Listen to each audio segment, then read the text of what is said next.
Good morning, good afternoon, good evening.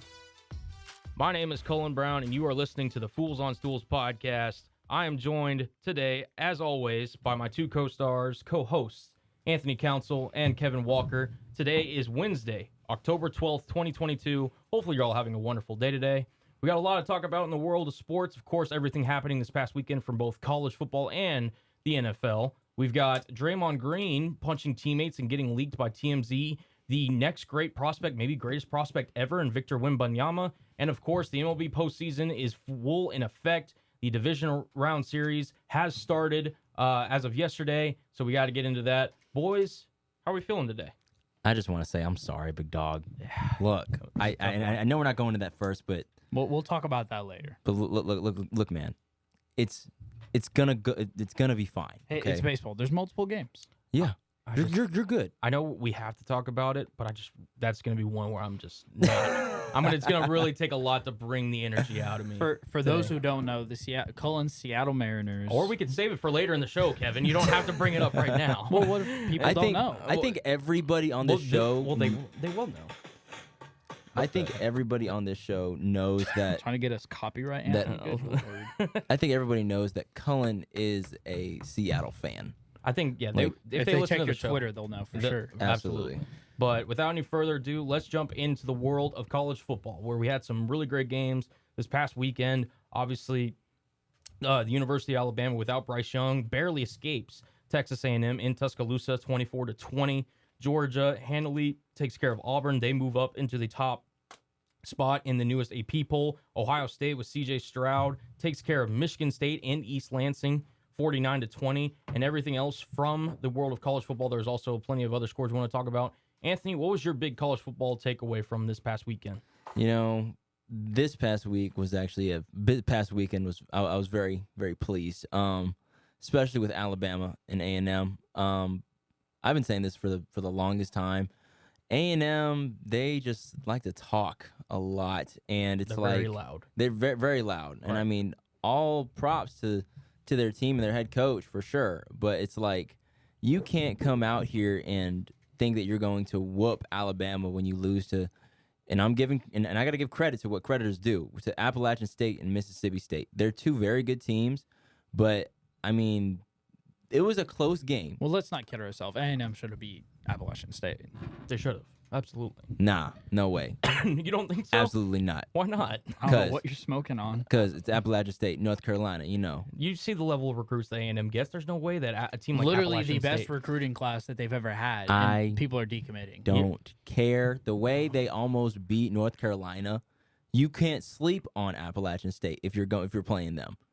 Because I'll give you this. I don't even know if they have any more top matchups. If Appalachian State got blown out by North Carolina, then okay, I can see A&M easily beating them. But after that close game, yeah, I'm not sleeping on Appalachian State. Absolutely not, especially not against A&M. Even if you have the number one recruiting class in the whole entire, country, it doesn't matter. Well, to talk about more important games, Oklahoma State, Texas Tech, a shootout if you want. That game was insane. I mean, they went back and forth. Texas Tech had to play their freshman. That was their third stringer. Yeah, their third string quarterback. Morton, but this guy's supposed to be like good, highly touted prospect, big guy. Go to Texas Tech. He did pretty well.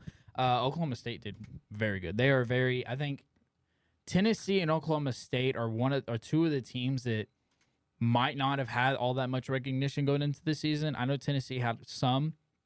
Oklahoma State is the real deal, though. Absolutely. Yeah, no, and Spencer Sanders did not have the best game.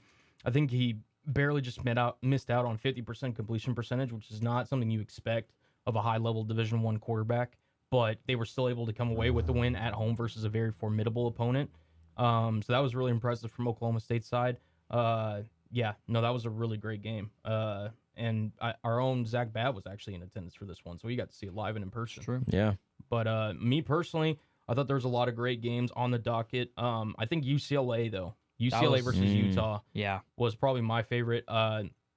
Chip Kelly looks like he has a squad there. They are now 6-0, 3-0 in the Pac-12, winning 42-32, over the Utah Utes at home. Recovering. Yeah, still recovering.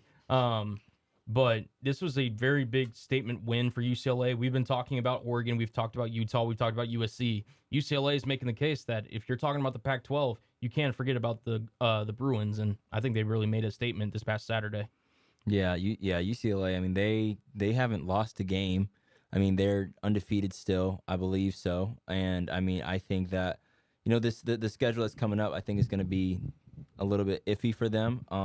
I'm very excited to see them go against. Excuse you.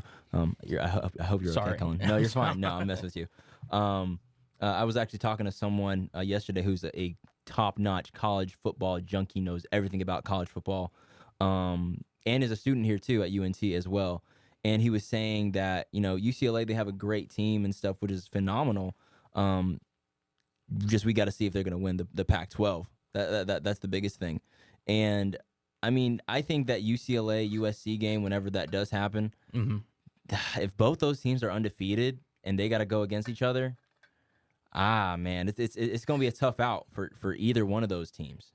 Yeah. I mean, arguably with Oregon in discussion, that's going to be for the Pac-12. Yeah. I mean, that's going to be a big-time game. It's going to be at UCLA November 19th. USC will be traveling to UCLA. The Trojans look phenomenal.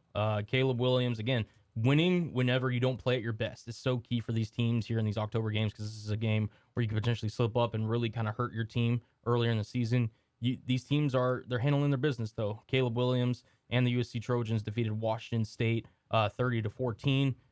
Really great performance by the USC offense. I think it's one of the better offenses in college football. One thing I just also want to point out, the University of Tennessee now beat the LSU Tigers 40-13. They don't even look like LSU on the road. Yeah, no, it's been downhill ever since that. But Tennessee looks, and I know we kind of talked about this earlier, Tennessee looks so good. Yeah, they really do. They finally have a quarterback worthy of actually competing at this high level. Was this their first quarterback since, I don't even know who all has been there, but Peyton Manning? I mean, who's been there? Well, they've had quarterbacks, Kevin. Well, I know, but I think what you're saying, like legitimate level quarterbacks. Yeah. Like he's the guy. He's the dude. I mean, you could arguably say that he's been one of the Hendon Hooker, 2 touchdowns on the day through the air, and they also added 56 yards on the ground. They do play Alabama this upcoming next week. Oh yeah, that's gonna be good. That's gonna be good. If Bryce Young does not play, look out for the Tennessee Volunteers in that one. Yeah, I mean, even if Bryce Young does play, Alabama hasn't been. I mean, I hate to be the one that questions Nick Saban, but Alabama hasn't looked as great as they normally have. Like, they look beatable. Normally, they don't look beatable. They look beatable. Yeah. I think Tennessee has a very good shot at this game. I don't want to say it's a coin flip necessarily, but Tennessee has a very good shot at making this at least interesting. It is in Knoxville too, just to I mean that stadium, that atmosphere is electric. Yeah, I was talking to the same guy I was talking to about this game specifically. He said if Bryce Young plays 38-30 Alabama, if he doesn't play, it's gonna be, I think, 28 to like 20 or 27. Interesting. Tennessee. Interesting. It's still going to be close, but I mean, it's not like their backup is bad. We know Alabama is plug in, place in 5-star recruits all day. I mean, we know that's what they do. But I mean, Bryce Young is a Heisman candidate. He's won before. He's still in there. He's dealing with some injuries, but Tennessee's good, man. All around they are very good. I just think the problem with this Alabama team is you don't have that wide receiver core that you are so used to.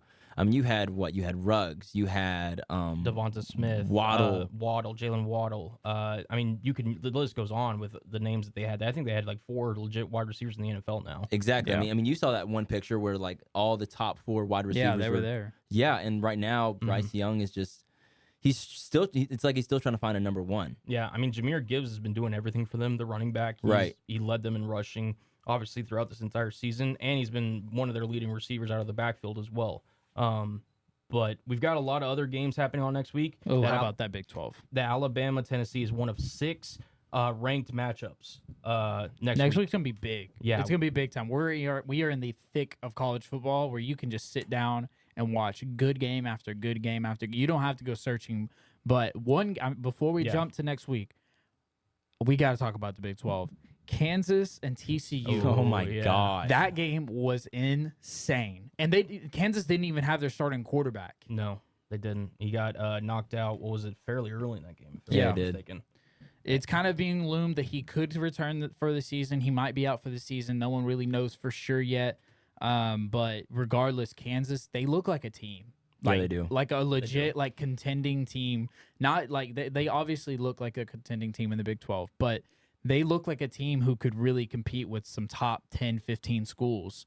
They're currently ranked number 19. TCU's ranked 17th.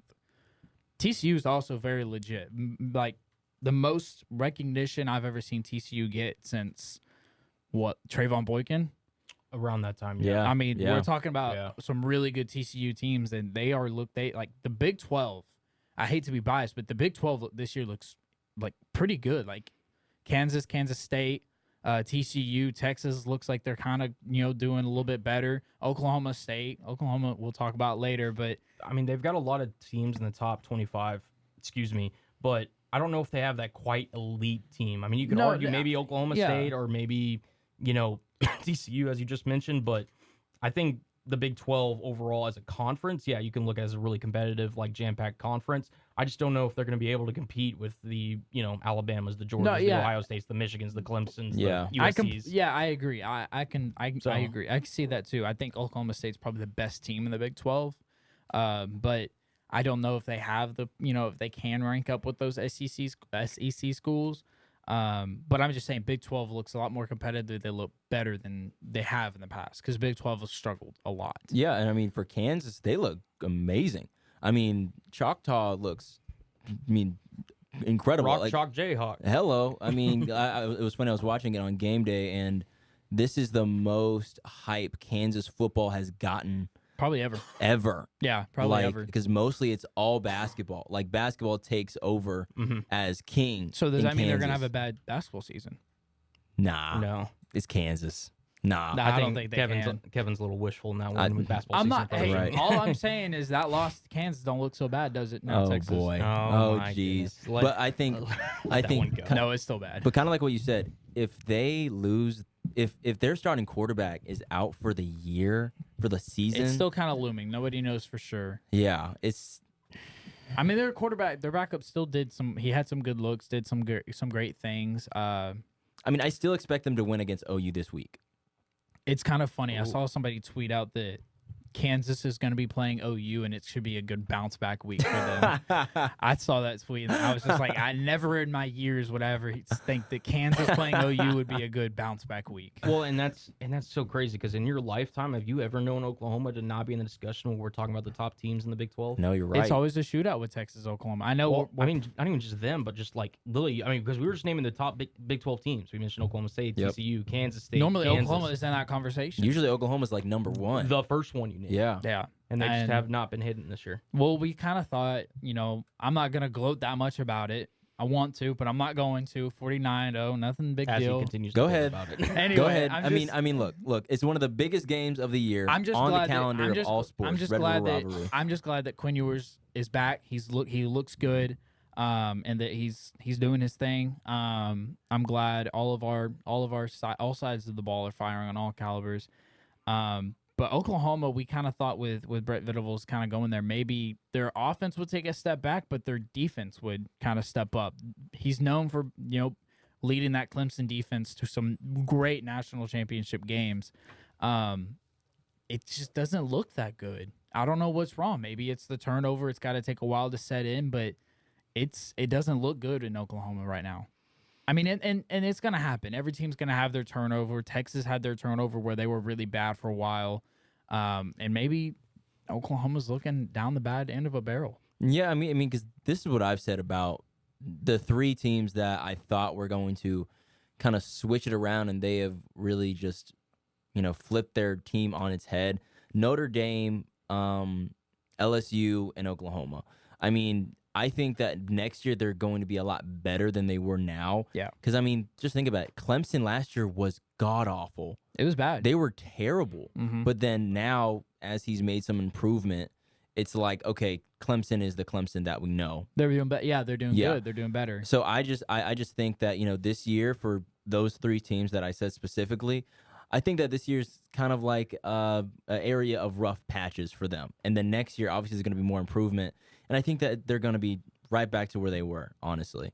But Fair. Oklahoma does look really bad right now. Fair enough. Like in the beginning of the season, I thought they looked decent.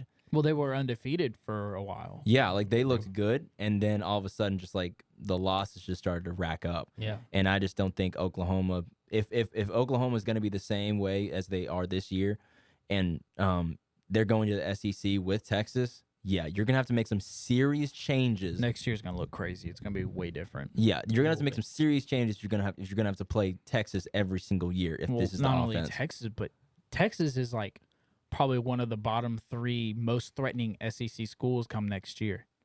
True.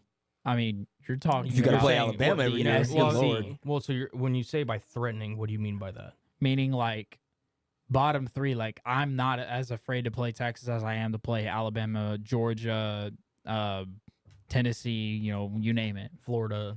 I mean, SEC stacked. So it's like Texas isn't even the most threatening school you're gonna play. So you're saying they're not in the top 3? I thought you said they No. were in the top 3. Texas is not ready to be a top 3 caliber in the SEC. It's going to Okay. take a while for that turn. I just want to make sure. No, yeah, I'm not. I mean, delusional. maybe when Arch Manning gets there, they might be top 3. We'll see. Who what- knows? We'll you know? see. We'll see what the future looks Looks like then. Yeah. But looking into week 7, there's a lot of good games. A lot of good games. I think Michigan, Penn State is going to be crazy. That's gonna be Michigan amazing. ranked number 5, Penn State number 10. I think Michigan has always been that school to start off hot. They were the first team to clinch a bowl game this year. They're 6-0. Penn State's 5-0. I think Michigan's a different beast this year. You think so? Because that's the thing is like Michigan's always really good and then they lose. Well, that that's- one game. Well, that's the thing. If you've been paying attention to the Michigan era under John Harbaugh, Harbaugh hadn't forgotten how to coach. I mean, yes, No, it's been yeah. up and It's down. been up and down. Well, that's the thing, but he hasn't had the quarterback play that he's needed to compete with these top level schools, and he has that this year. JJ McCarthy, the new man on campus, has been lighting it up ever since Cade McNamara went down with injury. JJ McCarthy has taken this offense to new heights, and if this is going to be a major test for him, don't get me wrong, Penn State, that's a very formidable team in the Big Ten, definitely a very big test for this Michigan squad. I think if JJ McCarthy shows up for this weekend, look out Ohio State and look out the rest of the conference, rest of the country, because Michigan is here to play. John Harbaugh, he's been always searching for. He's been a quarterback away. He's developed great defensive players, especially defensive front. He's developed skill position players. He's great offensive lines. He's finally got his quarterback. I think Michigan, this is the year, if any year, that they can really put a force into the college football playoff. Yeah, I agree. I definitely agree. But one of the games that I'm definitely looking forward to, nothing against that game because I know that game's going to be intense. Well, hold on real quick. So Michigan, was that the game where their running back scored like 4 touchdowns in a game What game? last week? Last week, yes, I believe so. So he's like a Heisman candidate, right? McCarthy, yeah, he should be. Well, I'm talking about the running back. I mean, I guess not necessarily. I mean, it's kind of up in the air if you look at the Heisman watch list. Hendon Hooker from Tennessee's obviously got to be mentioned in there. Yeah. C.J. Stroud from Ohio State. Bryce Young, I think, has been too injured to kind of really be consistently up there. But He's going to be there. yeah, I mean, it's Bama. yeah. But no, the Michigan. I don't know if you could put one guy from Michigan to be a Heisman finalist, so that kind of hurts them almost a little bit, Right. if there is such a term. But yeah, no, I think they've got a really good squad over there. But Anthony, as you were saying, what game were you looking towards? I mean, just by talking about this Michigan Penn game before I go into the other one, I mean, the spread is very close. It's +7, -7. I mean, that's very, very close. And I mean, It's Michigan at home. Michigan, yeah, in Ann Arbor. Yep. yeah. If they were playing at Penn and it was the whiteout game, oh boy, Michigan would have a hard time. But going on to another game that is just as important as the Penn-Michigan game, I'm excited to see Oklahoma State versus TCU. Talking about that Big 12 we were just talking Should be about. good. That game is going to really see and really decide who are the men and who are the boys. It's in gonna that be. game. It's gonna be. I don't want to say a fight for the Big 12 because there's a lot of season left, but it's gonna be like. It's in your backyard, Kevin. It's in Fort Worth, Texas. Yeah. Well, maybe if I had access to that backyard. You I'm gonna about go to say, to you that have, game? you have a really nice backyard. It gets a little purple in the grass a little bit, but Yeah, yeah, it it's does. a pretty nice backyard. And a tad bit of silver. a little Well, bit. I'm not gonna lie. I'm rooting. I'd be rooting for Oklahoma State in this one, just because I've you? never been a Wow. TCU. I've never been a TCU fan. Do you have a frog in A horned frog? Yeah, you got a little frog situation at your house by chance? Just curiosity, just for research purposes. No, I think Oklahoma State will win this one. Okay. But I do think it'll be a close match. Right. He's rocking the orange. It'll be a tell of what team. As Anthony said, the difference maker between the men and the boys. But a kind of a lower. I mean, we got USC taking on Utah. What are we gonna say because Utah's been the school? Even you, Cullen, have said that it's like, this is my school, my dark horse. This is who I think can do things. They're ranked 20th right now. Right. What if they go take care of USC? It's in Utah. They very well could. Utah's actually. It's in Salt Lake City, as you mentioned.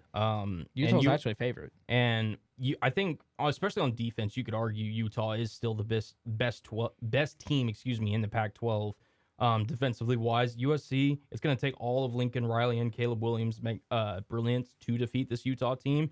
But yeah, you're right. I did have Utah as my dark horse candidate to get in the college football playoff before the year started. However, I just don't think they're as consistent on offense, moving the chains on third down, especially when they get into tight situations, converting and executing at the highest level to be that team.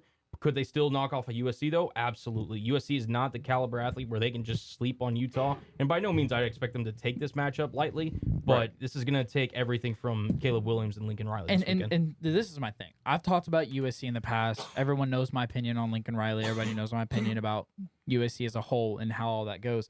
They don't get me wrong. They're 6-0, and they are undefeated in their conference. Let me tell you the teams that they've played, though.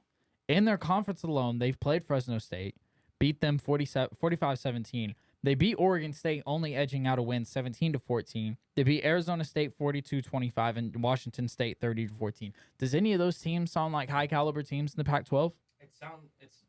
It sounds like they've been taking care of business of the schedule in front of them. Now, do we buy them completely over the likes of like a Michigan, Ohio State, Georgia, Alabama? No. But at the same time, you play who's on your schedule and you handle business, and they've looked good doing it. Now, do they have some problems maybe in their offensive line? Yes. Do they have some guys in the secondary / linebacking core that could use some improvement? Absolutely. But I think this is just the first test for them, so we can't just automatically assume that USC is the better team. But at the same time, I have no reason to doubt Lincoln Riley up to this point or Caleb Williams, and that's just, I think, it's going to be the difference in this matchup. I don't know if we're directly taking games, but I'm taking Utah in this game. Okay. I mean, I'm looking at their schedule. They lost barely to Florida to start out the year. Mm-hmm. They beat Southern Utah 73-7. I mean, they took care of business, like you said. But the Oregon State team, the USC barely beat. They've always struggled against Oregon State. They beat 42-16. Their only two losses are to Florida and UCLA. In my opinion, Utah has played higher caliber opponents. I think Utah could win this game for sure. Give me the Trojans. I would love to say that Utah is going to win this game. Okay, I love Brandon Rising. Okay, he's a good quarterback, very good quarterback. Just when you got Caleb Williams on the other side playing QB, thank you, and you have Lincoln Riley as your head coach. Yeah, like He's a top 5 head coach in college football right now. He is, and everybody was talking all this smack about, oh, he left Oklahoma, go to USC. Oh my gosh, left him in the dust. Took his quarterback too. They're looking good. Yeah, and I mean, I give credit to the Utah defense. They're elite. Like, I'm not gonna sleep on them. They're good. They have a good defense, but the way Caleb Williams is able to play out of the pocket too at times. Yeah, I'm gonna take Caleb Williams in that USC squad all day. Plus, you just lost to UCLA. You don't want to lose to another California team. Yeah, true. That's true. Real quick before we jump to NFL, obviously the elephant in the room is the Alabama-Tennessee game. Anthony, who are you taking? Just real quick. Bama. Okay, Cullen? It depends on if Bryce Young plays, honestly. I think that's what it comes down to. I think that you're not going to be the only one that says that. But I'll lean towards the experience of Bama, but I don't feel good about it. If Bryce Young doesn't play, Tennessee's got a damn good shot at home. Yeah, I basically am on the same train with you. If Bryce Young doesn't play, I think Tennessee could very well take care of him. I'm going to take Tennessee either way. I think that this will be a tall tale of the underdog. I think it'll be a tall tale of who's going to be the king in the SEC. Georgia's already number 1, so we'll see what happens. Wait, hold on. You said what? Georgia is number 1. I know Georgia's that. number 1. I know that. I know Georgia's number 1 right now. I get it. You said who's going to be king? Yeah, who's gonna take the SEC by storm, and that's gonna be Tennessee if they win. Nah. Nope. I'm Anthony's not taking buying it. that. All right. That's fine. Well, can we talk about the one who is king, and that's the NFL? Let's talk about the men's league. Thursday night football was very interesting this past week, to say the least. Colts knocking off the Broncos 12-9 Couldn't have in ended overtime. quick. It could not have ended fast enough. Me and Kevin were watching this game in class, and I think I started listening to the lecture. yeah, I started listening in class. yeah, it was bad. It was, Wow. It was not a pretty sight if you were watching this at home. Russell Wilson, Mr. Very Limited, was just not informed. Do you just want to go in? Do you want to talk about it? I mean, how I happy do. does it make you? I bet it makes you feel really good. Come on. Well, first of all, That you're former quarterback. I already said this on a podcast, but I got to say it here too. Pete Carroll, John Schneider, I'm sorry. Clearly, you guys in the building know more than we do here in the studio, and I was wrong that you should not have made this guy the top paid quarterback in the league. $330 million Or whatever later. it would have been. Yeah, I was a little off on that one. Part of it has to deal with Nathaniel Hackett. Like, he's been one of, if not the worst head coaches in football this year. His ability to clock management, the fact that he's not being creative on offense, It's bad. it's bad. But ultimately, the Russell Wilson has to take a majority of the blame here, in my opinion, for the Broncos' struggles. You're the guy who's in the league now for over 10 years. You're the guy who's been a former Super Bowl champion, a multiple-time Pro Bowler. Like, he's been around the block. You got paid before you even showed up for the damn team. He knows better than some of those. There was 3 throws this past Thursday where I sat there and I was just like, out of all my years watching Russell Wilson, and believe me, I never fucking miss a game. Sorry, apologize for cursing.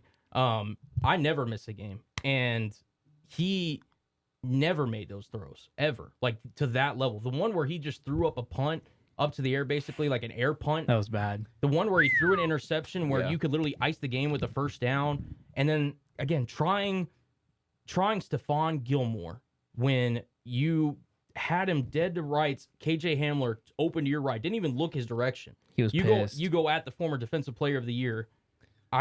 It blows my mind. Blows your bleeping mind, Cullen. Bleep in mind, yeah. Oh my gosh. So I guess Pete Carroll, you know what did they say? With age comes wisdom. So I guess 70 years old, he's got it all figured out and what he wants. Yeah. Yeah, I mean, Even Geno's- the locker room has been basically saying like Yeah. Russell was kind of like yeah. It's one of those things that Russ. So it's nothing new. Like, he's always come off as superficial. Not that he's fake, but he's just his personality and that his peppiness and everything. It rubs guys the wrong way. And when you're the quarterback, you kind of have to have a unifying verse in the locker room. Like, yeah, his never die, always believes he can win, always believes he can come back. It's great, but at the same time, like, you're talking to grown men here. Like, at some point, you hear that for a certain amount of time, you're just like, You get out of it. okay, You really dude, do. come on, like And I think it's maybe wearing his effect in Denver. He's got me cursing on the show for crying out loud. I Yeah. mean, how That's bad he's playing. And so, that's a problem if you got Cullen talking like that. Oh, man. but yeah, no. And on the other side, I mean, Matt Ryan, he looks cooked as well. Like, it was bad. No, I mean, me and Blake talked about it last week. yeah. No Jonathan Taylor, no Javonte Williams. That game we talked about it. It was gonna be bad. Yeah. And I'm gonna go ahead and let everybody know now. Don't even watch the game tomorrow. Washington, Chicago. Spend time with your family. Do some homework. Go read a book. It's gonna be well worth your time to do. You don't want those to see things. the Titanic quarterback matchup of Carson Wentz and Justin Fields. Oh, that's a great matchup. Well, Come I on mean, now. Justin Fields can't even complete passes to his The own wide next receivers. great Chicago Bears quarterback. Yeah, Literally. I mean, it's nothing against Justin Fields. He doesn't have anything around him. He Yeah. has to scramble around and run the pocket like he's got a bunch of silvers playing around him like he's in Madden. I mean, Yeah. it's really ugly. Speaking of the Bears, they did fall this past weekend to the Vikings, 29-22. They're just not letting Fields throw the ball, in my opinion. Like, they're not letting him throw it enough. I understand David Montgomery, that rushing attack and everything is what you want to do if you're Chicago on offense. You got to let Justin Fields sling a little more. I mean, Darnell Mooney is your one legitimate wide receiver, but I mean, I don't know if Fields has thrown legitimately like 40 passes. I think I in saw a that game this he season. has the least amount of completed passes this year with like I don't want to say 15, but I think it It's was more than 15. something super Yeah. duper low. It was not 15. He completed 15 this past weekend. He only threw Okay. 21 attempts. But yeah, they That doesn't help. they gotta take the reins off their second-year quarterback, in my opinion. Like, just Yeah. let him go. Just let him go. I mean, you got Pittsburgh, like, hey, we're committed to Kenny Pickett. This is our future. If he throws interceptions, whatever he does, we're okay with it. We know this is an experiment. We're fine with it. Justin Fields is still young. This is his second or third year in the league? Second. Second year, yeah. I mean, dude, let Second him year. fly. Like, let him do whatever Yeah. he needs to do. like you guys are didn't- definitely in rebuild mode. You didn't give him a line. You don't have any receivers to work with other than Darnell Mooney. Your defense isn't that great. You got troubles in the locker room. At least you can do is let your quarterback do whatever he needs to do to And experience the league. And especially since he's on the rookie deal, like they're gonna have so much cap space this offseason. If they do not go out there and surround Justin Fields with the, squad Whatever that he needs, yeah. they're gonna be in trouble. It's going to be bad. Justin Fields is going to want to leave like quickly. But Yeah. I just want to go back to this Broncos game, just for a quick second. Okay. Why are you making me do this? Aren't y'all tired of seeing the Broncos on primetime as much as I am? Yes, very. Well, I'm exhausted. the thing is I don't think they'll get it again. yeah, I mean, so they got the They're Monday going night against one. the Chiefs in primetime. Yeah, they are. It's going to be a walk in the park. Yeah, it's gonna be ugly. But I mean, hey, listen, it'll be a quick one. We'll get to see Patrick Mahomes and right, Travis yeah. Kelce. So So speaking of Patrick Mahomes, this weekend, I should say, he takes on the Buffalo Bills, both 4-1. I don't think I need to lay it down. Let's not jump ahead of ourselves. We got to talk about Monday night. We got to talk about them scoring 4 touchdowns against the Raiders. in Okay, that well, game. I just wanted to open up with saying He just wanted to talk about he's a- Superman Patrick Mahomes. I just wanted to open up with he's saying just so excited for this game. Like, oh my god, it's just I just want to open up with saying, because we are going to talk about the Chiefs and everything, but for the first time in his career at home, in his first 41 starts for the Chiefs, for the first time he is ranked as an underdog at home against the Bills. he I'm not is. surprised. He is. Who's surprised? I'm not. I am. I'm I'm not. Patrick actually, Mahomes I'm has actually very surprised. Patrick Mahomes so far in his career, he's been the underdog only 8 times. I know. He's 6-2 in those games. You're right. And Buffalo, to me, it's one of those interesting things, right? Where I had the Chargers winning the Super Bowl this year. I think a bunch of other people had the Bills winning the Super Bowl. The Bills are getting a lot of credit for obviously being a really talented team and everything. But when it comes to playing Kansas City, they haven't had the most success. In fact, the last 2 postseasons, they've been eliminated by those same Chiefs in Arrowhead. Yep. And where's this game this upcoming week? Arrowhead. In Arrowhead. One of the most electric, loudest stadiums that you can play in. Not only that, right? Patrick Mahomes, by the way, for PSA, for anybody watching or listening into this podcast, if your list of best quarterbacks in the league does not start with Patrick Mahomes at number 1, throw away your list, burn it, do whatever you have to do. It's not correct, okay? Patrick Mahomes, what he is consistently able to do on a week-to-week basis, oh my God, he doesn't have Tyreek Hill. Oh, we'll see if he's even the best quarterback in his own division. Oh my God. Patrick Mahomes is the best quarterback in the NFL. Consistently to a week-to-week basis, he is able to get the job done no matter what the circumstances are, whether you're playing 2 shell, whether you're playing single high, does not matter the circumstances, whether he's down 10, whether he's up 11, whatever it is. He is the best quarterback in football. I mean, he came back, right, from another 10-digit deficit this past Monday night on football against the Raiders. In NFL history, everybody that is active playing, not even the great Tom Brady, the GOAT, has a win percentage of over 40% when trailing by 10 points in the game. Patrick Mahomes has almost a 60% win percentage when he is trailed by 10 points in the game, any point during the playoffs. During his Super Bowl run, he literally had 3 straight games where he came back down from double digits to come back, and he did it again on Monday night. There is no argument of who's the best quarterback in NFL. It is number 15 for the Kansas City Chiefs. Let's just get that straight, first off. I agree. Yeah. I mean, and it's like you look on paper, his stats are off the wall ridiculous. But then you tune in, you watch the game, and it's like, this is the plays that he's making is incredible. The sidearm ability, the playmaking ability. It's just, it's almost hard to even put it into words how good he is and the way that he can move a defense and the way that he can move an offense. I mean, you said it. Losing Tyreek Hill, you got a bunch of players that everybody's like, they're not that great. They're a bunch of 2s and 3s on other teams. Juju hasn't even played that well this year, and they're making plays. They're making plays out of the playmakers that they didn't know they had. I mean, have you really even heard Marquez Valdez-Scantling's name being called this year? No. That was one of their big signings to replace Tyreek Hill. Juju, nothing. Yeah. Nothing. I mean, Grant, Travis Kelce, you can't obviously let him. He caught 4 touchdowns this Right, past of night. course, yeah. And he's still the best, tight end in football. But Mahomes, it doesn't matter. Like He can make anybody a playmaker. Yeah, I mean, he's throwing to second and third string tight ends. He's throwing to guys that like may not even make the roster on some other. Do you know teams. Do you know who their longest tenured? Now that Tyreek Hill's gone, do you know who their longest tenured wide receiver is?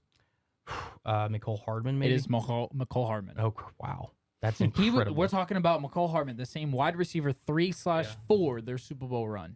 Yeah, I mean, he was the guy that was drafted to quote unquote replace Tyreek Hill when he was going through the off the field stuff or whatever. And now he's literally taking the field and he knows the most of the offense out of the wide receivers. Okay. Which is insane. Okay, I'm not saying anything bad about the Chiefs. We're not either. Jeez. We're just it's insane how they're I'm playing. speaking to those who are. Oh yeah, That's why I was looking at the camera when I went on my rant. I know. I get it. Just I felt a little attacked a little bit. Well, Yo, you're in my line of sight. So I okay? don't. So I don't know. Just before When we I jump was off looking the- at me. just before we jump off the Chiefs, I don't know what's more crazy: the fact that the Travis Kelce had 4 touchdowns, or the fact that he only had 25 yards. I think it was 20. I would say the crazy for me. Crazier would be. Am I 25 wrong? yards. Did he have more than that? Well, I think he had 27, but I think it's a little correction. It's fine. It's fine. It's but fine. like but that's crazy. it is crazy. But the fact is that he is a red zone mismatch nightmare. And he did the best that he could. And I think they realized that like they were going to bracket him or try to bump him off the line of scrimmage, meaning the Raiders. So he was just looking at any receivers. And then once he got into the red zone, he's just like, okay, I got 87. What do you guys got? Nothing. Yeah. And that was ultimately what was the difference in the ball game. So do we want to go talk about the Bills, or do we want to talk about the situation that happened? Well, so there is some stuff that we'll get into with that.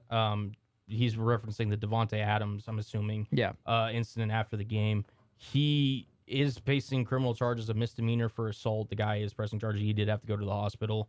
Obviously, we do not condone the actions of Devontae Adams. Clearly, in the heat of the moment, he apologized immediately to the media and on Twitter afterwards. This was just a lack of concentration, a lack of ethics and everything from Devontae. He normally is better than this. He's not a guy that is known to have outbursts like this, and he will face a heavy fine, I would assume, and potentially a suspension. But I hope for the fans' sake that he's all right. But Devontae knows that he can't do this, and I don't expect this to be an issue going forward, but he should face repercussions. So I saw that the cameraman, he suffered a concussion. Okay, so Oh, it was wow. a mild concussion, right? Yeah. Okay. Yes. Okay. Yeah, because Because everybody's basically he's saying a- it's a money grab, but No. I mean, he's a freelance reporter for the NFL. So that's what you saw all his equipment and stuff when he was walking by. Obviously, we don't condone it. And I'm not even trying to say I understand where Devontae Adams is coming from with pushing the fan or the freelancer or the worker, whatever. But taking away that of the pushing, the frustration on Devontae Adams' face and just the way he is acting right now, taking away from the incident, I get it. You're frustrated as a bleep. teapot. That's bleep. As bleep, yeah. I mean, we kind of talked about it. At least I have. I've been very forward with my hope for the Raiders to do very well. I mean, I have Derek Carr as my damn quarterback for fantasy football. So, like, I've been very invested. How's that going for you? Yeah, whatever. I've been very invested in this Raiders team and how good they would play, and they're not playing good at all. Neither sides, offense or defense. Darren Waller's not having a great year. Devontae Adams has had, I think, a touchdown in every single game, which is good, but Derek Carr's not playing to the best of his abilities. He's just got extended. Darren Waller's not playing to the best of his abilities. He just got extended. The defense isn't playing that well. I hate to say it's the coach, but I think they're a better team than their record shows. They've had a really tough beginning of the schedule so far. I agree. But I don't think they're quite as bad as you're making them out to be. I mean, they did score 29 points. If they had converted that 2-point conversion, I know we could play the what if game all day long. But I mean, they were in this game with Kansas City. You can't make that mistake, which is fine. But ultimately, I think the Raiders, they have like an easier part of their schedule coming up the next 4 to 6 weeks. So we'll really see kind of what level of team they are. But I wouldn't. So you're saying the panic? So you're saying not? I'm saying if you're selling your Raider stock, give it to me. I'll take it and I won't hold it, but I'll just, it's not going to be in the forefront, but I'll keep it. I'll hold it tight for you. I was Okay. gonna say, give me your Raiders stock now, because Yeah. they're facing the it's Texans, low right Saints, now. and Jaguars. What do they say? Buy low, sell high. Hey, man. It's low that's what right you now, do. and I'll take it. I'm just Yep, saying, I'll take it. I've been riding the train for the Raiders, and I've been trying not to jump off. And Sounds like you are. I'm really not. I'm just saying it's getting close to panic time. I mean, you don't lose You've that. lost- I mean, I get it. I get it. That's so many games, like close games that you could win that you have not won. You gotta start capitalizing on those games and win. If they will. lose to the Texans and the Saints, then I'd say, yeah, it's panic mode. Yeah. And You beat the Texans, and you should beat the Saints. how many people raise your hand that had the Raiders beating the Chiefs this past week? Nobody? Okay. No, Did anybody have them, winning most of their games this year? I had them beating the Cardinals, and they didn't beat the Cardinals. I mean, that's well, And you can't lose that game going into halftime that was- like that. that No. was in Arizona. I don't think that I had the Raiders even winning that game. No, that was in Las Vegas. Was it in Yeah, Vegas? yeah, it it was was in in Vegas. Vegas, yeah. Okay, so it was in Vegas. But no, it's one of those where they've lost a good portion of the games, and yes, they got to execute better. But I'm not really too worried about this Raiders team personally. Understandable. So moving into this week, because we're running a little bit late. San Francisco, Atlanta. I'm pretty sure all of us can agree that should be pretty easy wash for San Francisco. New England, Cleveland. Conference USA's own Bailey Zappi is going to be playing in that game. I think Cleveland has been looking a little bit better than we would project them to be. I believe Deshaun Watson's back with the camp now. I don't know if he's still. I know he's no. not starting, but I No. think he's Yeah. back around practice. No, he's not. No, he's not. No, Oh. He's nowhere near the facility. nowhere near the facility, Kevin. He's Still at home suspended. chilling.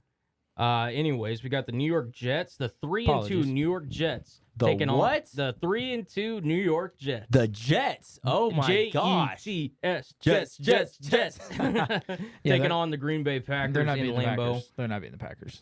Okay, we'll see. Hey, look, I'm just they saying. look. See. The Jets look nice. I'm the not Jets, gonna lie. Jets look a lot better than what they have been. We got the new look Jacksonville Jaguars with head coach Doug Peterson taking on the Indianapolis Colts in Indianapolis. Minnesota Vikings, the 4-1 Minnesota Vikings taking on the Miami Dolphins. It is reported today that Skylar Thompson will be the starting quarterback for the Miami Dolphins, so something to keep your eye on there. Teddy Bridgewater, if he is able to clear concussion protocol, will be Skylar Thompson's backup. Something to note there. The Cincinnati Bengals are traveling to New Orleans to take on the New Orleans Saints in, obviously, the Superdome. We've got the Baltimore Ravens traveling to the 4-1 New York Giants. That should be a game. I cannot believe that the Giants are this good this late. The in the Giants are 4-1. So I want to ask y'all a question. Obviously, you haven't been as rooted in the NFC East, but from afar, NFC East has sucked in the past, right?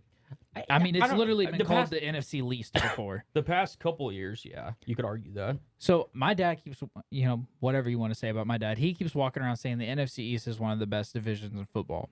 Do y'all agree with that statement? Because I don't know Right if I'm now? necessarily right there. Right now, Right now, yeah. one of the if you were to say the best, I could push back on it. But if you're saying one of the best, yeah, No, Yeah. he's saying that they are the best division in football. I don't agree with it. I don't think they're the best. If they were, I was about to say, if they play tomorrow, if you took all four of those teams of the NFC East and you put them against the AFC West, and they all played each other It a would be- separate amount of times, I would lean in the AFC West's favor pretty handily. yeah, me too.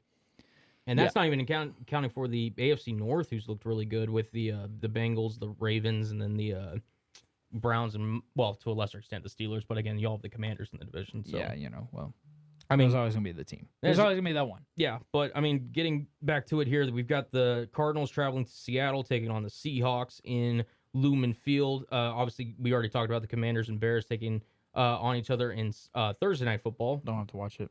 We've got the Buccaneers traveling to Pittsburgh to take on the Steelers in the new stadium that I am not going to try to pronounce. I think it's Acrisure.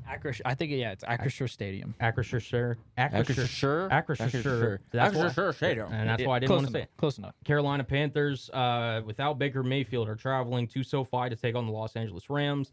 And then we've Or got Matt Rule. and then we've got the three, I guess, big games of the week, if you want to call them that. We've got the Buffalo Bills against the Kansas City Chiefs, the Dallas Cowboys taking on the Philadelphia Eagles, and then on Monday Night Football, the Denver Broncos taking on the Los Angeles Chargers. They're back on Monday again. No, I'm kidding. So, obviously, we talked about Kansas City, Buffalo, Arizona, Seattle. Whatever. I don't know how that'll go. Dallas, Philadelphia. I know that I'm the Dallas homer and everything, but this game is too big. One of the top 3 games of the weekend to not talk about. I mean, I know that we're going to play them again looking from a Dallas's perspective, but Dallas's defense is the only NFL team in the league that has not allowed multiple touchdowns in a game. That defense alone is why we are as good as we are. Is Cooper Rush confirmed starting this game? I think that everyone is saying that they are preparing as if Cooper Rush is going to start. Okay. Dak is throwing the wide receivers on the sideline during practice. Okay. Nothing is trending to Dak starting. Mike McCarthy has already said on ESPN that Cooper Rush will be the starting quarterback for this game, and I am very excited.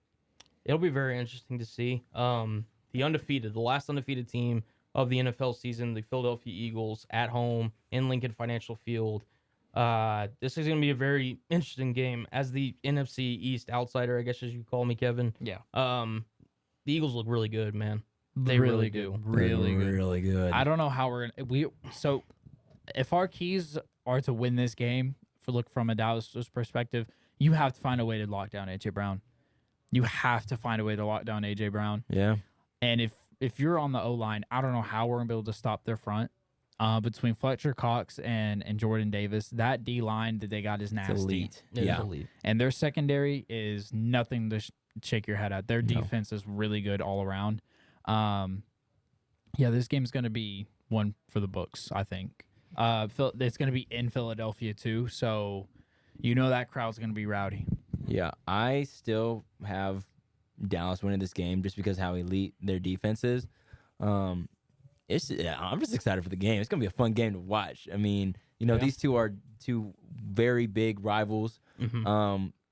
One has a Super Bowl ring in this time, and one doesn't. And the Cowboys are upset about that kind of still. But you're saying like as of recent memory, because the Cowboys obviously have 5. Oh yeah, I know that. I'm just saying like this time, like 2000 and on.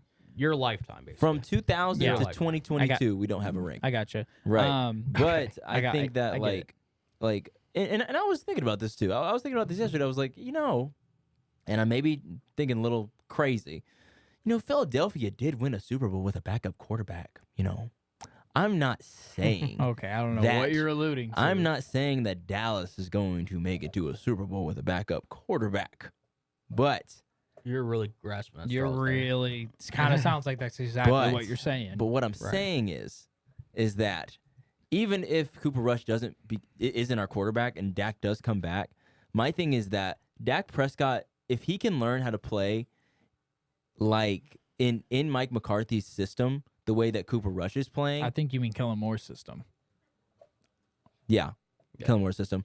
Either way, if Prescott can learn how to play in that system, I think they'll be fine. Because I'm sure, Kev, you can agree. Dak Prescott is a better quarterback than Cooper Rush. Well, I think that's the 9. Yeah, obviously. He's a better quarterback than Cooper Rush. And I give Cooper Rush props for being unbeaten and so far, but it's this defense, man. This defense is firing on all cylinders.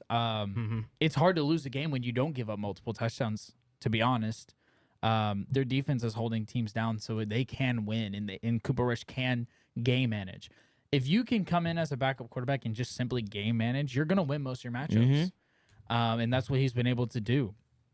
Now, when you turn around and you look at Philadelphia, they are stacked all around. It's hard to be looking at an area that they're not stacked in. Miles Sanders is looking ahead for a 1,400-yard season. Jalen Hurts is looking to be like all over. He can pass, he can run, he can score. I think I saw a stat. He has more touchdowns in his first 25 games than Cam Newton did rushing in his first 25 games. Wow. This Philadelphia team is nasty. They're stacked. It's very obvious that they're very good.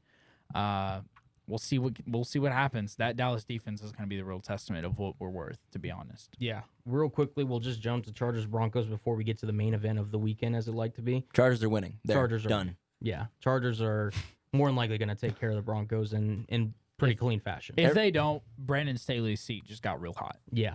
Yeah. Absolutely. But moving on, I think this game, not to hype it up any more than it has been, but this could determine who's the top dog in the NFL, personally, in my opinion. The Kansas City Chiefs, Buffalo Bills, in Arrowhead. As you mentioned, Anthony, the Bills are favored -3 on the road, What are y'all's thoughts going into this big game? So I saw that Sean McDermott said something about Tre'Davious White. Is he going to be returning to the team? I don't know if he's going to play this weekend, but he has talked about that it's a possibility. So it could be just something that they're just trying to throw in late just to maybe throw in a wrinkle into the Kansas City game plan. But yeah, I'd be very skeptical to see if he plays. So the Bills' defense is really good on paper, but they've had a lot of injury concerns. Jordan Poyer hasn't played the past 2 weeks. Right. I don't know if he leads the team in leads the league in interceptions, or he's up there though. I think he has like 3 or 4.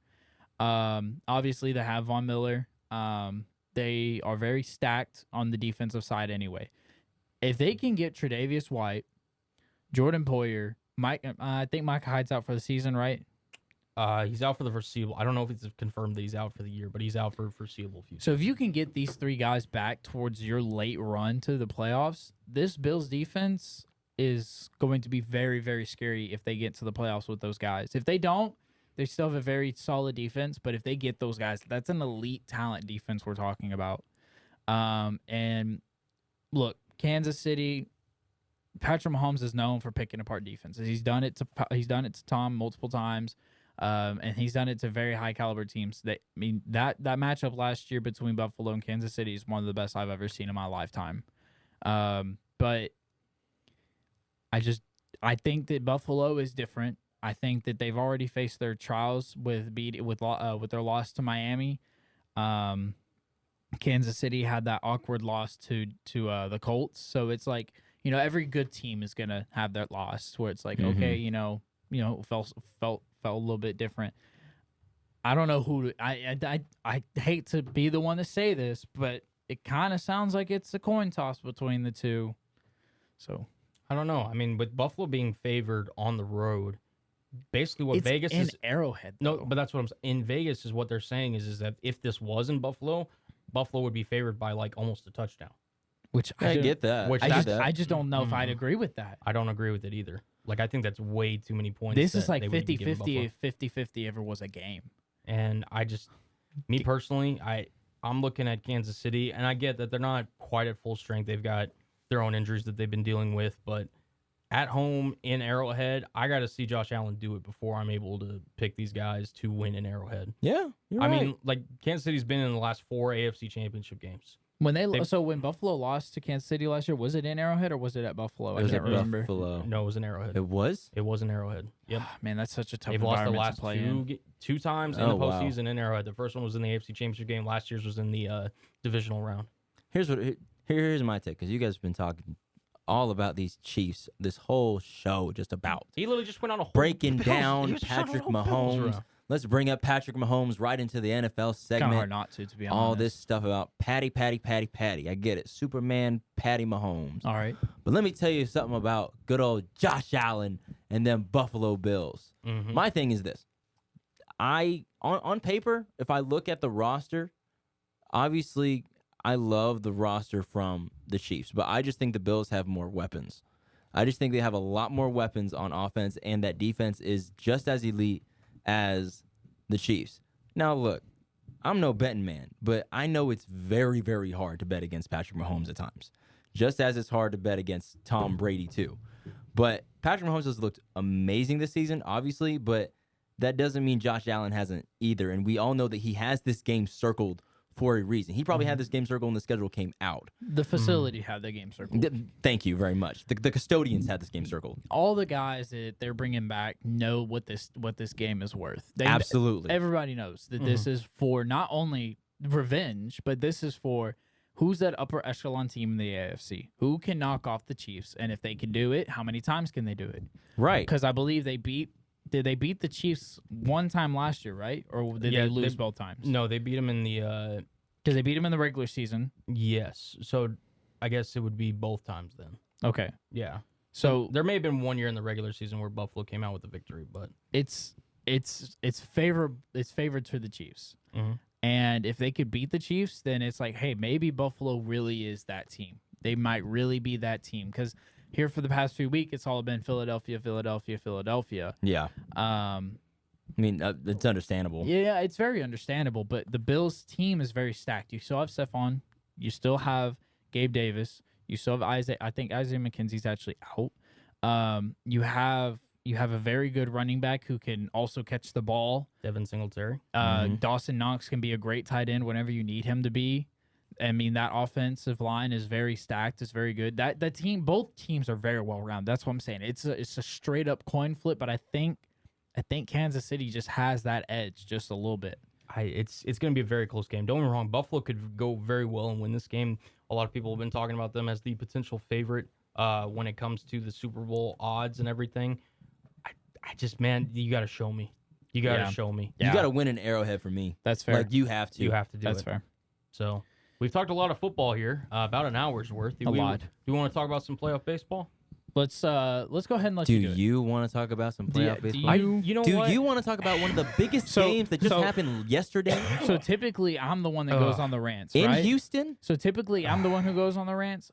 Cullen has gone on 2 so far. I'm ready for his 3rd. Come on, let's give it. Let's go ahead. Goodness. Okay. Let's do it. Just take a deep breath in. Zach's not here. You can say what you want. Exactly. Now, he will listen He to this taunted podcast. you hard. I was about to say. Well, I already cursed one I'm time sure on you- the show, so I'll kind of take it easy here. Let's take some deep breaths. Just I think that adds to the emotion. you know, Yes, just a little wind down. decompress. So if you are not aware of what happened yesterday, there was the MLB divisional round matchups between the San Diego Padres, the Los Angeles Dodgers, the Cleveland Guardians, the New York Yankees, Philadelphia Phillies, and the Atlanta Braves, and my Seattle Mariners versus, as the aforementioned, Zach's and many other Houston Astros. So I'm going to talk about the Mariners and Astros first because I need to talk about this. The Seattle Mariners, I've already went on the rant of how long it took them to finally make to the postseason, right? And they finally broke that streak, and they won the wild card matchup against the Toronto Blue Jays, and they got to this point. It's a very high-level, accomplishment. Like, the season's expectations have been met, and we're exceeding everything in terms of Mariners fans' expectations up to this point. But now we get to the Houston Astros, right? The team that was the number 1 overall seed in the American League. They've obviously been a very recent World Series champion. Everyone knows who the Astros are if you watch baseball. They're one of the better teams in baseball, cheating scandal or not. Like, they're a very talented team. And it was in Houston to start the series, and you're going up against Justin Verlander, arguably who's going to be the AL Cy Young winner this year. And I'm sitting here thinking, okay, if we can maybe steal one of these games in Houston, just one, maybe we can make this a series and make it go deep. I mean, again, I would think the Astros go. I told multiple people, I was like, I don't know what kind of realistic shot we have. I mean, the Astros are such a good team, deep, everything. They get into the game, and it immediately starts off with Seattle jumping all over Justin Verlander. They scored 4 runs in the first 2 innings, added another 2 in the 4th. I mean, just completely jumping on the Astros and really jumping out to an early lead. At one point being up, I believe it was 7-3 after 7 innings. And I'm sitting there thinking, it's just the buildup of the hope. Just sitting there, you're feeling good. You're just like, okay, we could really have a chance to steal momentum here. Maybe, it's David and Goliath almost situation where it's just you're taking a big shot and you're firing all your big just haymakers and you're landing and the guy's bloody and he's getting checked up in the corner and everything. The Astros, you're on top. You just have to close it out. And then we go to the bullpen. And Logan Gilbert did a really phenomenal job. I mean, you went a little over 5 innings, only allowed 3 earned runs. You can't ask much more from a guy starting his first playoff game, honestly. Brash obviously did his thing. Diego Castillo. Andres Munoz, who had a really good series, this past series against the Blue Jays, ultimately kind of started off, gave the Astros momentum. And then we get to the 9th inning. Paul Sewald, obviously kind of put the Mariners in a situation. He's been one of our favorite guys to go to in these situations. He obviously doesn't look like he has it. And then out of all dudes you could have brought out of the bullpen, out of all dudes, you brought the guy who, as crazy as it was, he was the American League Cy Young winner this past season. The guy you signed over from Toronto, Robbie Ray, who's had the weirdest haywire gene of just being able to just go crazy and not get his pitching location where it needs to be and giving up home runs and this, that, or the other. And the second they put him in, You knew it was over. oh, I knew. I was like, I already cursed, but the curse word that I said on the podcast is what I was feeling at that moment, that we were bleep, right? And I was sitting there and I was just waiting for it because it was Yordan Alvarez, one of the best hitters in all of baseball, coming up to bat. And I was like, you put in this guy. And I understand Robbie Ray, we're getting paid. He's one of our, so-called better pitchers and everything. I was just like, not in this spot. He's a starter. You don't put him in relief in this spot in the most pivotal potential game of this entire series. It shows the Mariners just inept, inexperience going up against a seasoned veteran. And then the rest. Yordan Alvarez takes Robbie Ray deep. It's a walk-off home run for the Houston Astros. Mm-hmm. They are now up 1-0. I mean, I was talking to Zach before this. I wouldn't be surprised if they just run through the next two games. Like, that was such a deflating loss if you're a Mariners fan, if you're part of the Mariners organization. I hope the team doesn't feel that way, but it was such a gut punch just to watch that all unfold. I think the thing that sucks is it's such a deflating loss for the Mariners, but it's such a momentum builder for the Astros. Yeah. It's like, hey, we were down by a lot, and we turned this thing around, and we we're good. We're still good, and we can still do this. But if you're the Mariners, it's like, damn, we had them right where we wanted them and just couldn't finish. Mm-hmm. I mean, I'm going to take it a different route. I mean, if you're the Mariners, okay, you lost by 1. Okay? It's a home run. Okay, I get it. 7-8. Is Verlander their best pitcher for the Astros? Yes. So, I mean, at least you got that out of the way. Yeah. I mean, look. One, keep your head up, Cullen. I know it's a rough loss. Get that mic up there.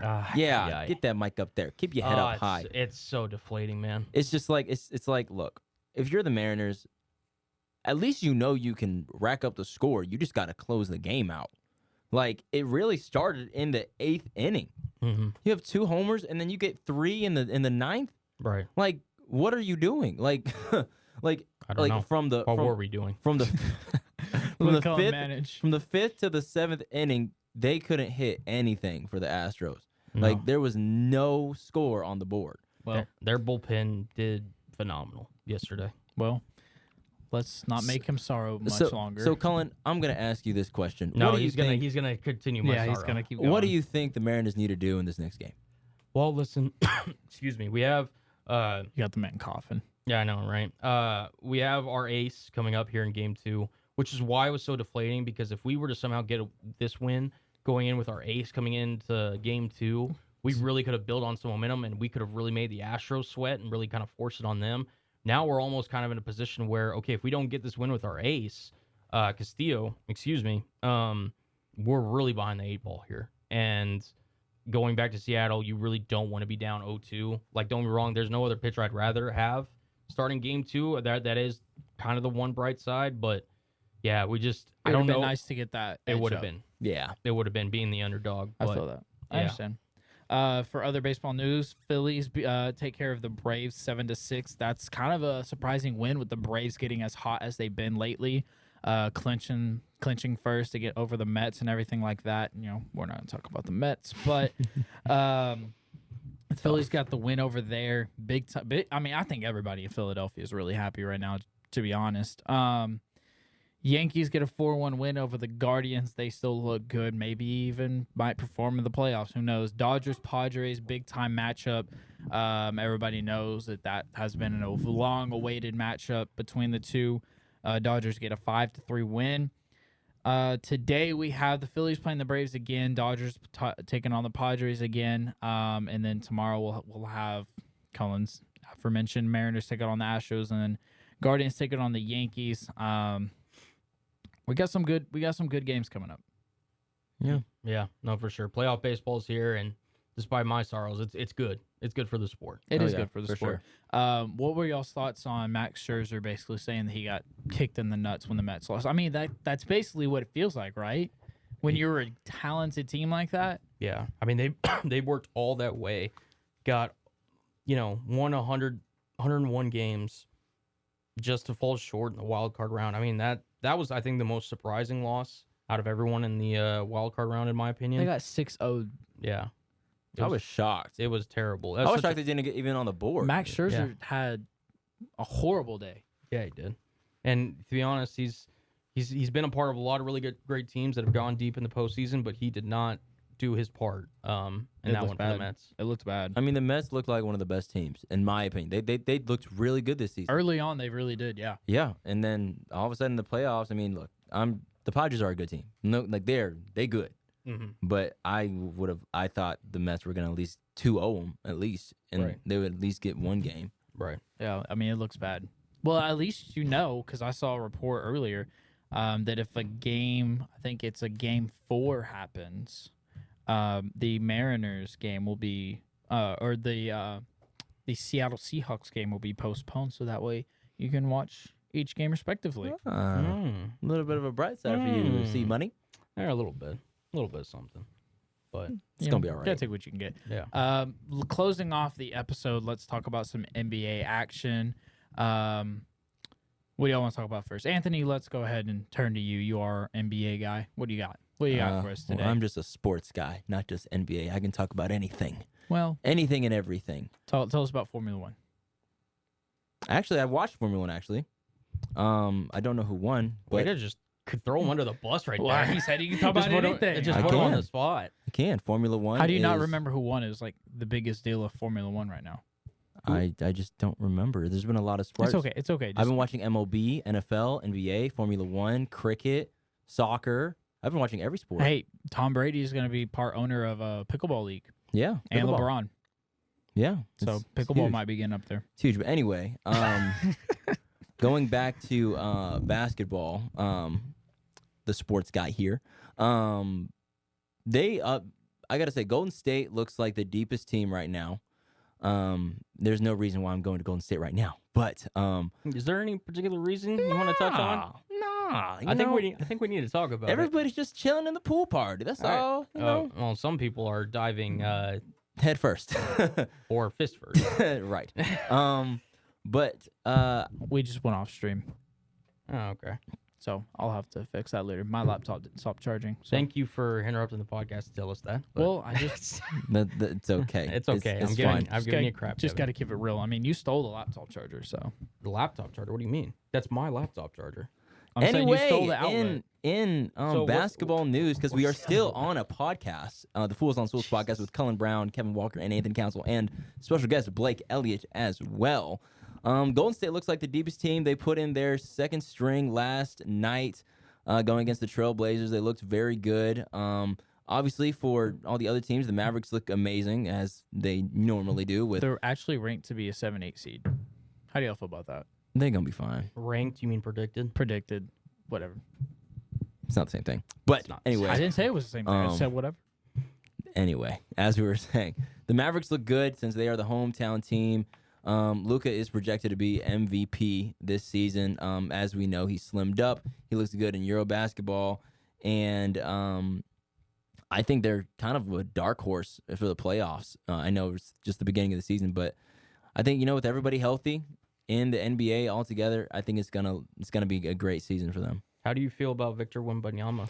Oh my gosh, he's an alien, like LeBron said. I've never seen anything like that. He's like Kevin Durant meets Rudy Gobert. Like it's a lot of crossover. I just think everybody knows we got the Greek freak, right? I think I saw something that said we got the French alien is what. I don't know if that'll catch on necessarily, but it kind of is a statement to what he is. 7'4", 8-foot wingspan. I almost feel like French freak. FF. French freak. But then you can't have two freaks. Well, that's what I'm saying, but I feel like it just rolls off the tongue better. French freak. It French does. freak. It does. If we didn't already have Greek freak. I know. I mean, he's a Greek giant. I don't know. No, you can't change it though, because Greek French freak. What? Huh? No. Greek gargantuan. Oh, sweet mother of peanut butter. Anyway, GG and FF. This guy's insane. Everyone's saying I saw Richard Jefferson, which I'm not the biggest Richard Jefferson fan, but you're not a fan of anybody in the national media, is what we've come to learn. Well, yeah, whatever. There you go. I mean, just some people have takes that I don't agree with. I'm sure a lot of people, majority of people, don't agree with half the things I say. Anyway, he said that if LeBron and Victor Wembanyama were in the same draft at the same age, that LeBron would be number 2. I agree. Yeah, as a prospect, we've never seen anything like this kid. Yeah, this kid's built different. He's 7'5" with shoes on. Like He wears a size, I think I saw a 20.5. He wears a size 20.5 shoe. Yeah, he's big time. I mean, he's No wonder he's at the Nike factory. He's got to get his own shoes made. now. Don't sleep on Scoot Henderson. I mean, Scoot Henderson is just as good as a prospect. Well, not just as good, but he's very good. If he's just as good, then we'd be arguing over who's the number one pick. We know who the number one pick is. I understand, but don't sleep on Scoot Henderson. He's just as good as Victor Wembanyama. Obviously, Victor Wembanyama. No, he's not. That's what I'm saying. He's not. No, he's not, dude. If he was, then we'd be arguing over who the number one pick would be. It's Victor Wembanyama. Well, obviously, we know that. I'm saying don't sleep on him. That's what I'm saying. Okay, As a that's guard, fine. No, that part. It's not the first part of the sentence that we're arguing with. It's the second part where you say he's just as good Nobody is just as good. as Victor Wembanyama as a prospect. That's why he's getting the comparisons to like LeBron or any other generational talent that's coming to the NBA. Nobody in the draft. Scoot Henderson is a very, very, very, very, very good number 2 overall pick. Okay, there you go. If you are That's scouts fine. and GMs looking for a dynamic, athletic, very good mid-range shooter, then go with Scoot Henderson. That's Obviously, all these teams are going to be tanking this season. From the Adam Spurs to Silver's already came the out. Thunder to, the Houston Rockets. Most of these teams are going to be tanking. Adam Silver's already came out and it's like, hey, calm down. We don't want everybody tanking. We still want people compete. No, like a third of the league is going to be tanking for this kid. Where's Scoot from? I'm not sure where he's from, but I know he's playing for the Ignite. So I talked about this off the podcast. So Victor has been in Dallas all summer, practicing and training with none other than Dirk's personal trainer. For those who don't know Dirk's story, that sucks. Dang, Where's he's gonna be amazing. I'm talking about Victor. Oh, if he's been okay. training I with thought you were doing- Dirk's trainer, why oh does my that gosh. suck? I'm saying suck is a good thing. Like it sucks because he's gonna be amazing. Dirk is a Hall of Famer. Well, That's a weird way to I phrase didn't it, but- understand. Anyway, whatever. For those who don't know about Dirk's trainer, he's always gone about things his own way. He is a scientist in the game of basketball. If you ever see Dirk working out, stretching, he does the most weirdest things. You saw how long Dirk played. You saw how good he was. You saw how much of a unicorn he was. This is the exact guy that Victor needs to be with. Because if he's gonna want to stay away from injury, it's what he's gonna have to do. Did you find where Scoot's from? He's from Georgia. Georgia. Scoot from Georgia. He's gonna be a baller. All right. We are gonna be wrapping it up here, boys. You got any final thoughts before we get out of here? It's October. Watch MLB playoff baseball. The NFL is heating up with the schedule winding down slowly, and these college football matchups are going to be insane. Keep up with sports. Keep up with us. As we like to say, grab a stool, be a fool, and I'll kick it over to Kevin before we get out. Yep. Make sure to follow us on all our social medias, Instagram, Twitter. We got more things coming on the way. Trying to get our name out there. If you do tune in, you do listen, make sure to share us, please. It helps out a ton. We're trying to do big things. Leave comments, as Cullen always says. Get at us on social media. Let us know what you think, what you like, what you don't like. We are streaming on YouTube and Twitch, so be sure to go in, watch our live stream, watch it later, whatever you want to do. Just tune in any way possible. Leave opinions, leave your thoughts, share. Yeah. All right, that's going to wrap it up for episode 41. As always, as Anthony mentioned, grab a stool and be a fool. Peace.